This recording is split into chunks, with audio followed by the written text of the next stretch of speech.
अस्सलामुअलैकुम। Sports world में आपको वेलकम कहेंगे। मैं हूं हिफ्सा इम्तियाज। आपको बताएं कि एचबीएल पीएसएल में आज आराम का दिन है। 4 दिन में 6 मैचेस खेले जा चुके हैं, लेकिन इन मैचेस के साथ साथ एक हलचल सी मची है पीएसएल के आगाज से ही। और अब जो एक हॉट इशू चल रहा है वो है फ़खर जमान ने जो गेंद से छेड़छाड़ की है, बॉल टेम्परिंग का उन पर जो एलिगेशन लगा है, इसके हवाले से हम डिस्कशन करते हैं और फिर जो मैचेस हुए हैं उनको भी हम अपने डिस्कशन में शामिल करेंगे। स्टूडियो में मेरे साथ मौजूद हैं जाहिद मकसूद साहब, यूसुफ अंजुम और हमारा साथ दे रहे हैं सलीम खालिक साहब भी।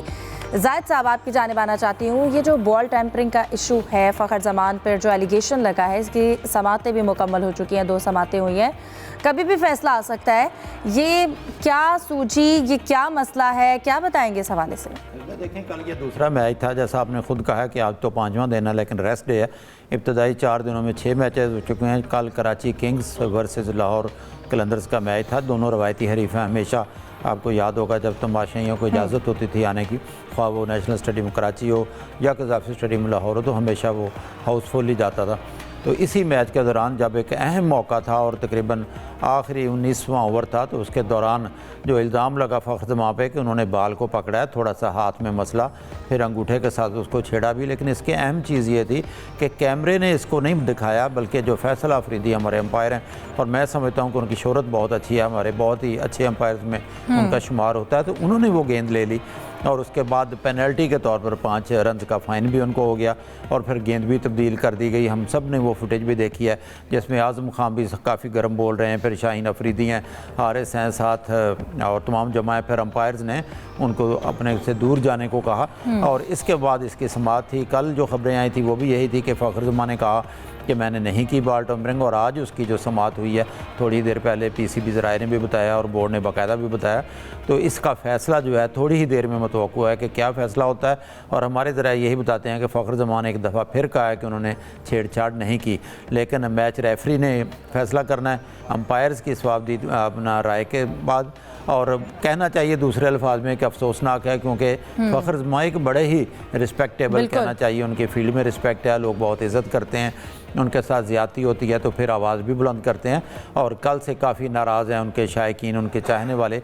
और क्योंकि मैंने खुद बज़ाती तौर पर अगर कहें तो मैंने वो फुटेज देखी है, उन्होंने थोड़ा सा उंगली ज़रूर लगाई, लेकिन मैं नहीं समझता इससे गेंद की शेप चेंज हो जाती है। लेकिन इतने बड़े खिलाड़ी को मोहतात होना पड़ेगा। आजकल ये ज़माना है कि पूरा आपको पता है, आपके कैमरे लगे हुए हैं, एम्पायर्स की नज़रें आप पर होती हैं, तो फिर ख़ास तौर पर इंडियन सोशल मीडिया और इंडिया की तो ख़ास तौर पर हम पर नज़रें होती हैं।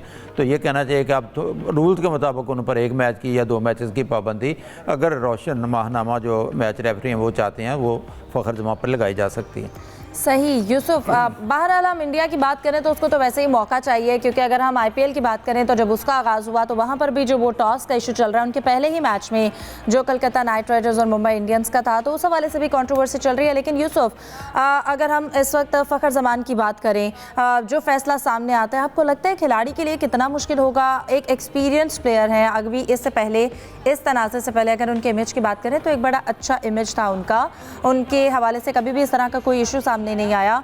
फिर आपको लगता है कि उनके ऊपर जो एलिगेशन लगा है अब उनके लिए इन फ्यूचर कितना मुश्किल हो सकता है, क्योंकि 1-2 मैचेस की पाबंदी के हवाले से भी बात हो रही है? देखिए इफ्ज़ा, कल का दिन पाकिस्तान क्रिकेट के हवाले से बड़ा अहम दिन कहा जा सकता है। वाक़या ज़रूर हुआ, बॉल टेम्परिंग के हवाले से अफसोसनाक थी, लेकिन एक अच्छी चीज़ जो मैं समझता हूँ कि हमें उसको अप्रिशिएट भी करना चाहिए, वो था फैसल अफरीदी जो अंपायर है उनका एक ज़रूरतमंदाना स्टेप लेना। क्योंकि ये हम भी जानते हैं कि पाकिस्तान की डोमेस्टिक में और पीएसएल में इस तरह के वाक़यात पहले होते रहे हैं, लेकिन उनको कभी रिपोर्ट नहीं किया गया। पाकिस्तान डोमेस्टिक में तो अभी ये चीज़ें काफ़ी तेज़ी के साथ हो रही हैं, लेकिन कोई भी अंपायर उस तरह के वाक़यात को रिपोर्ट करने की ज़रूरत इसलिए नहीं करता कि अगर वो ये रिपोर्ट करेगा तो टीम इंतज़ामिया उनके ख़िलाफ़ हो जाएगी, और पीसीबी हुकाम भी ये नहीं चाहते कि इस तरह की बदमज़गी के वाक़यात सामने आए। अब चूँकि बाहर फैसल अफरीदी के कोर्ट में उन्होंने कल ये बोल्ड डिसीजन लिया। अब जो 2 समाअत हो चुकी हैं फ़खर जमान के हवाले से, फ़खर जमान ने कहा कि मैंने ऐसा कुछ नहीं किया। अब जो जिसको वर्डिक्ट होगी उसको आपके इसमें जो चीज़ें होती हैं, एक तो आइडेंटिफिकेशन बॉल टेम्परिंग के हवाले, जिसमें ये अंपायर और टीवी अंपायर को यकीन हो कि फ़लाँ क्रिकेटर ने ये बॉल के साथ छेड़छाड़ की है, ये मामला उस ज़िम्मे में आता है। अब चूँकि उन्होंने इनकार किया तो अब ये वीडियो शवाहद की रोशनी में फैसला किया जाएगा कि जो इल्ज़ामात लगे उनमें किस हद तक सदाकत है। अब ये अंपायर के लिए भी एक यकीनी तौर पर प्रेशर वाली सूरत हाल है, फ़खर जमान के लिए भी सूरत हाल है, क्योंकि अगर ये वीडियो शवाहद में ये साबित हो जाता है कि फ़खर जमान ही वो आदमी है जिन्होंने बॉल के साथ छेड़छाड़ की थी, जिसकी वजह से 5 रन की पेनल्टी भी उनको देना पड़ी है लाहौर कलंदर की टीम को और बॉल भी चेंज किया गया, तो फिर फ़खर जमान को 1 से लेकर नहीं बल्कि 6 मैच की पाबंदी भी लगाई जा सकती है, क्योंकि जब आप जुर्म का उसका एतराफ़ नहीं करते लेकिन ये जुर्म साबित हो जाता, फिर जो मैच रेफरी वो ज़्यादा से ज़्यादा सज़ा देने की कोशिश करते हैं। तो मेरे ख्याल में ये पाकिस्तान क्रिकेट के लिए थोड़ी सी एक वेकअप कॉल है, बाकी टीमों के लिए भी, और उनको यकीन दहानी भी अब होगी कि आइंदा इस किस्म की सूरत हाल में हमें फेयर प्ले का मुजाहरा करना होगा। क्रिकेट नाम ही फेयर प्ले का है, जिसमें कोई भी आपको जितने भी उसके वादे-ज़वाबत है, जो प्लेइंग कंडीशन है, उसमें आपको ईमानदारी के साथ खेलना होता है। यकीनी तौर पर ये जो फैसला होगा ये नई आने वाले जो रुख होगा कि तयन करेगा PSL के हवाले से भी और पाकिस्तान के डोमेस्टिक क्रिकेट के हवाले से भी कि लोग इस तरह की चीज़ें हरकत करने से बाज रहें। बिल्कुल, प्रेशर में इस तरह की कोई भी जो हरकत है वो नहीं करनी चाहिए। सलीम खालिक साहब, अगर हम बात करें फ़खर जमान पर आर्टिकल 41.3 के तहत जो चार्ज लगा है, जब बॉल को डिस्कस कर रहे थे फ़खर, हारिस, शाहीन तीनों डिस्कस कर रहे थे, तो आपको लगता है कि ये एक इंडिविजुअल लैप्स कहेंगे या फिर ओवरऑल बाकी लोगों की भी अकाउंटेबिलिटी बनती है? देखिए, पहले तो आप लोगों ने सबने मिलके ये बात मान ली है कि फ़खर बॉल टेम्परिंग कर रहे थे, जो मैं इससे मुत्तफिक नहीं हूँ। मैंने भी देखा बॉल, बिल्कुल वो, मुझे नहीं लगता कि 3 सेकंड के अंदर कोई बॉल, अगर यहाँ पे कैमरामैन से मैंने पूछा था कोई बॉल है तो लेके आओ देखते हैं, तो देखा मेरे पास बॉल नहीं है, ठीक, तो मैं देखता 3 सेकंड में ball tampering next to impossible है। और जब आपको पता है बच्चा जो खिलाड़ी खेल रहा है 15 साल का अगर खेल रहा है, 18 साल का, उसको भी पता होगा PSL के इतने सारे कैमरे मेरे ऊपर लगे हुए हैं, तो बहुत ही बड़ा कोई बेवकूफ़ होगा जो बॉल को इस तरह से करने की कोशिश करेगा। माजी में जो वाक़यात हुए 3 सेकंड के नहीं थे, वो उनमें काफ़ी टाइम लगा था, ये 3 सेकंड या 2 सेकंड में हुआ है। और चूँकि हमारे यहाँ यही होता है कि एकदम से लोग अपना डिसीजन ले लेते हैं, तो यही हो रहा है। जो अंपायर के लिए बड़ा आसान है कि उनको भी पता था कि यार बड़े प्लेयर के खिलाफ मैं करूंगा, हर तरफ डिस्कस होऊंगा, मेरी तारीफ़ें होंगी, वाह क्या उसूल पसंद अंपायर है। हालांकि इन अंपायर की काफ़ी पहले फैसले भी जो हैं वो डिस्कस हो चुके हैं। तो ये मैं समझता हूँ कि 5 रन की पेनल्टी भी फ़ौरन दे दी, फिर रमीज़ राजा ने भी जिस तरह सवाल किया, मतलब ये था कि उन्होंने भी गिल्टी मान लिया, और फिर कल ही आ गया कि जी इनको बैन किया जाएगा।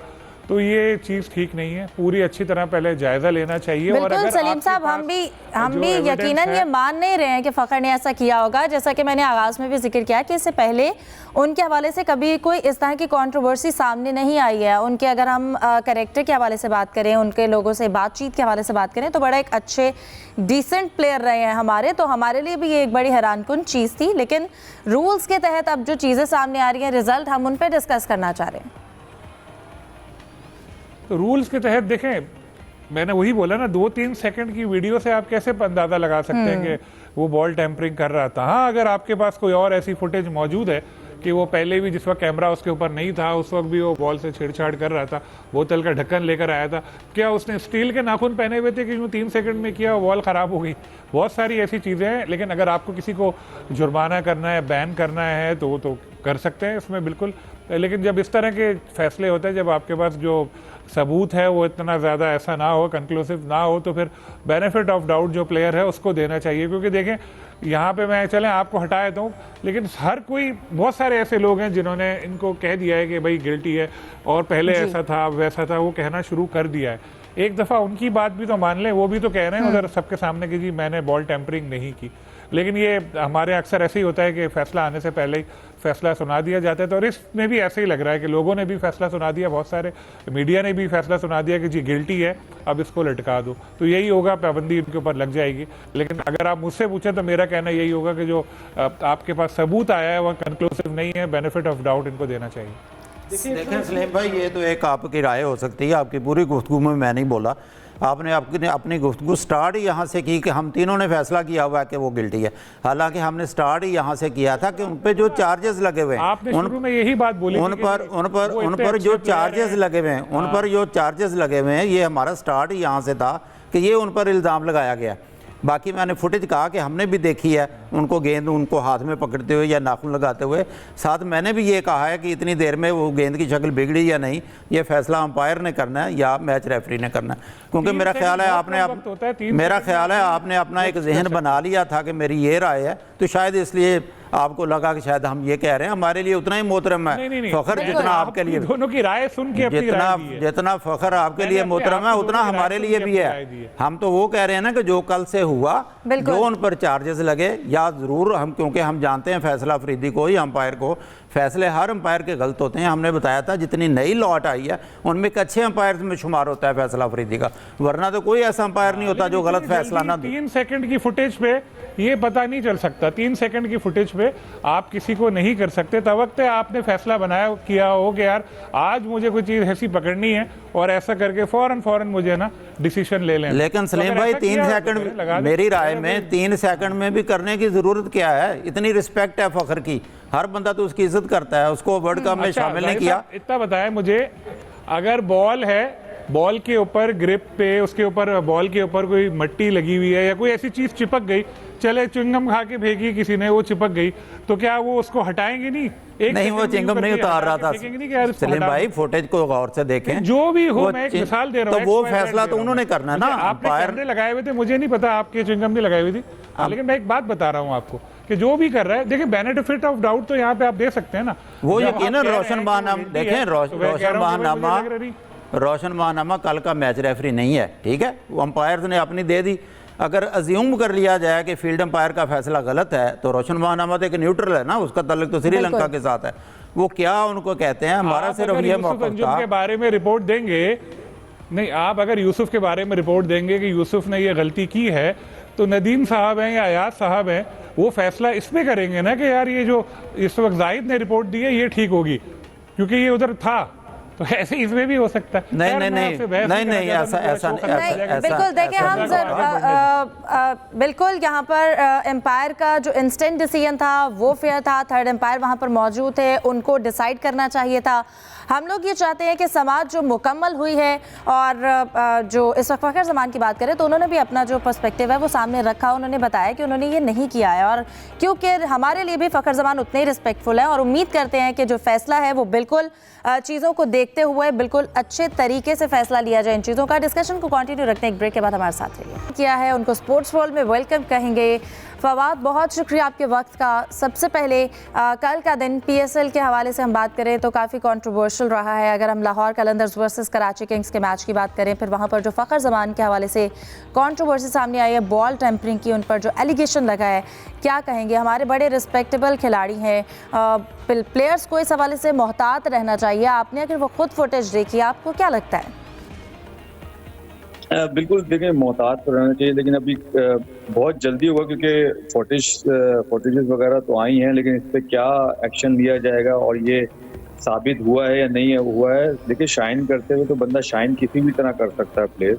अब इसका मतलब प्रॉपर एविडेंस हो कि भाई हाँ ज़ाहिर किया है तो उसी ने किया है, तो जब तक वो नहीं आ सकता, जब तक वो चीज़ें सामने नहीं आएंगी, तो ये कहना बहुत मुश्किल होगा कि ये फ़खर ज़मान ने किया या किसी और ने किया। सही। और फवाद, आपको क्या लगता है अगर वर्डिक्ट उनके अगेंस्ट आता है तो प्लेयर के लिए इन फ्यूचर भी कितना प्रॉब्लम हो सकता है? और फिर ड्रेसिंग रूम में आप बेहतर बता सकते हैं, वहाँ पर कितना प्रेशर होता है?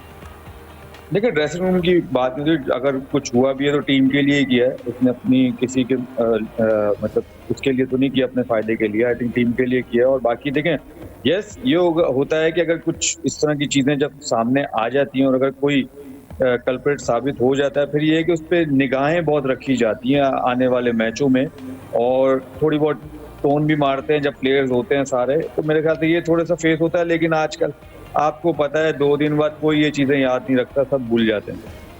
सही। और इसके साथ साथ मैच के हवाले से भी अगर हम डिस्कस करें, लाहौर कलंदर्स वर्सेस कराची किंग्स, इसमें एक लो स्कोरिंग मैच था, 129 रन्स बनाए, लेकिन उसके बावजूद भी उसको डिफेंड नहीं कर पाए हैं। क्या कहेंगे, कलंदर्स ने ये मैच क्यों लूज़ कर दिया? बॉलिंग इतनी इफेक्टिव नहीं रही हमें।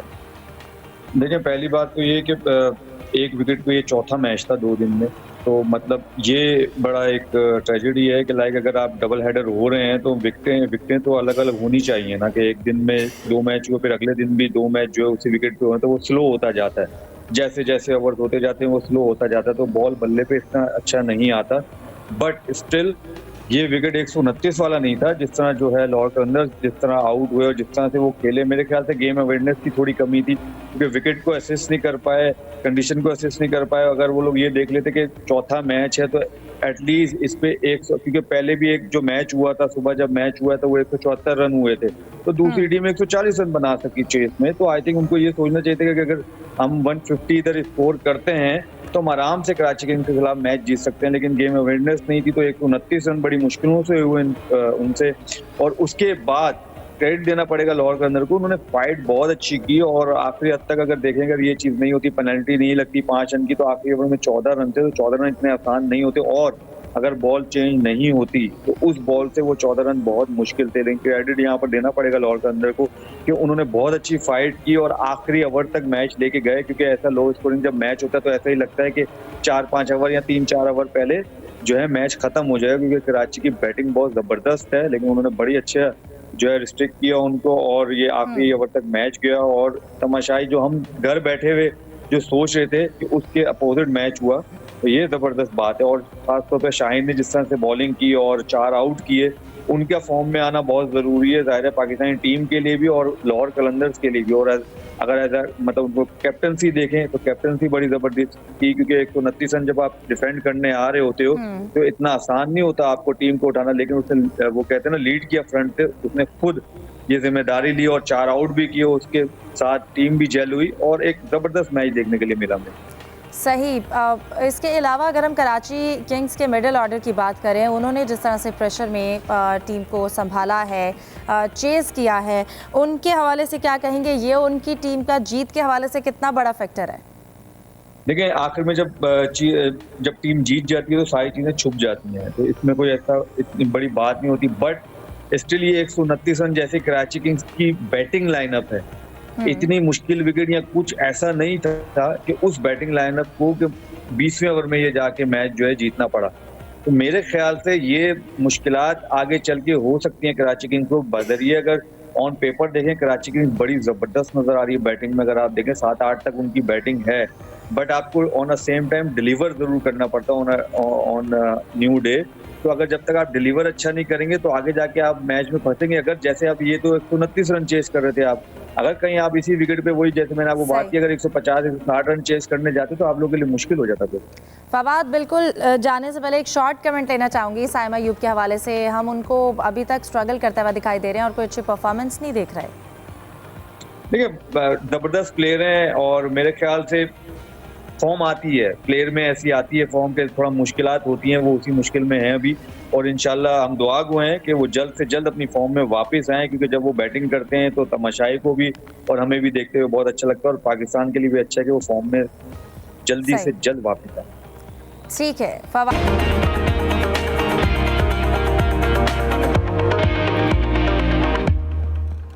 Welcome back. और अब आपको बताते हैं कि हमारे फॉर्मर क्रिकेटर्स फवाद आलम और मोहम्मद समी कहते हैं कि वो इस वक्त पीएसएल के जो मैचेस हैं उसको खूब एंजॉय कर रहे हैं। वो क्या कहते हैं आइए आपको ये भी सुनवाते हैं। फवाद भाई, एक दफ़ा फिर पीएसएल की जो टीम मालिकान हैं उन्होंने ये कहा है कि ग्राउंड में जो फैंस हैं उनकी कमी महसूस हो रही है और काश ऐसा हो कि ना सिर्फ आम पब्लिक के लिए बल्कि जो वीवीआईपीज़ हैं उनके लिए भी मैचेस का दाखिला जो है वो स्पेक्टेटर्स के लिए खुल जाए और एक रौनक बहाल हो जाए।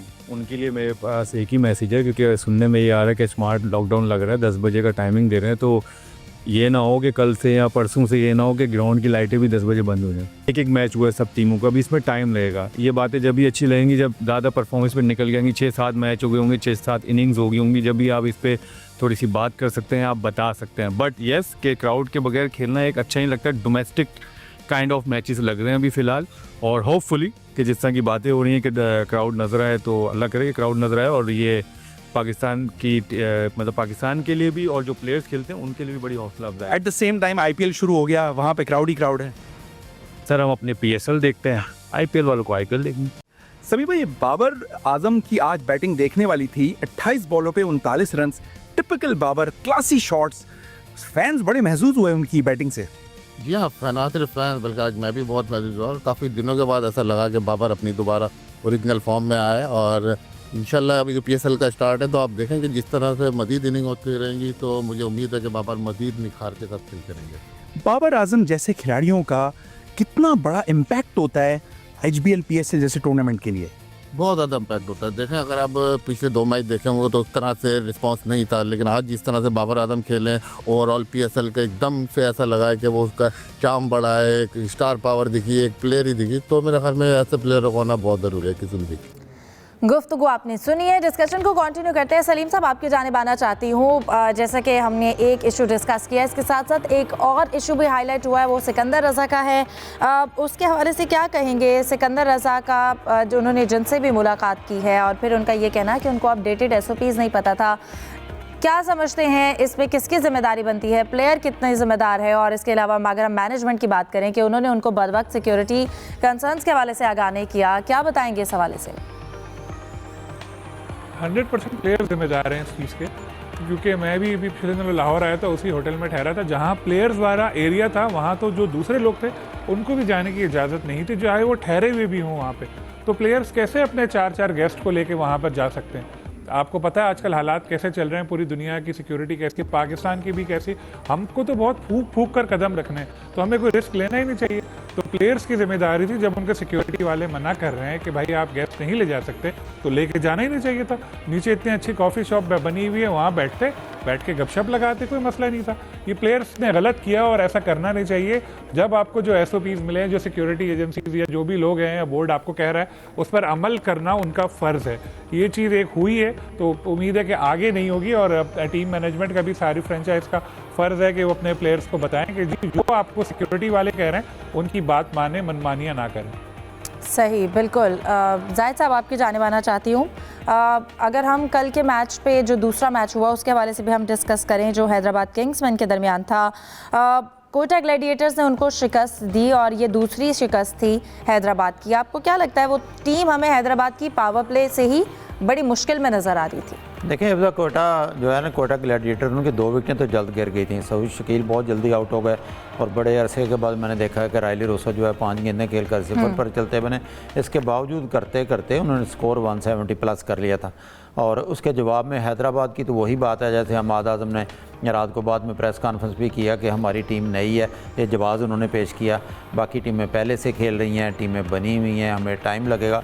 तो लगता ये है कि हैदराबाद किंग्स को ना थोड़ा टाइम वाकई दरकार है, बिल्कुल, ताकि वो पहली फतह भी हासिल करें और शायद इवेंट में जो है वो अच्छे से एडजस्ट हो सके। प्रोग्राम को वाइंड अप करते हैं। आप तीनों को बहुत शुक्रिया, दीजिए इजाज़त, अल्लाह हाफिज़।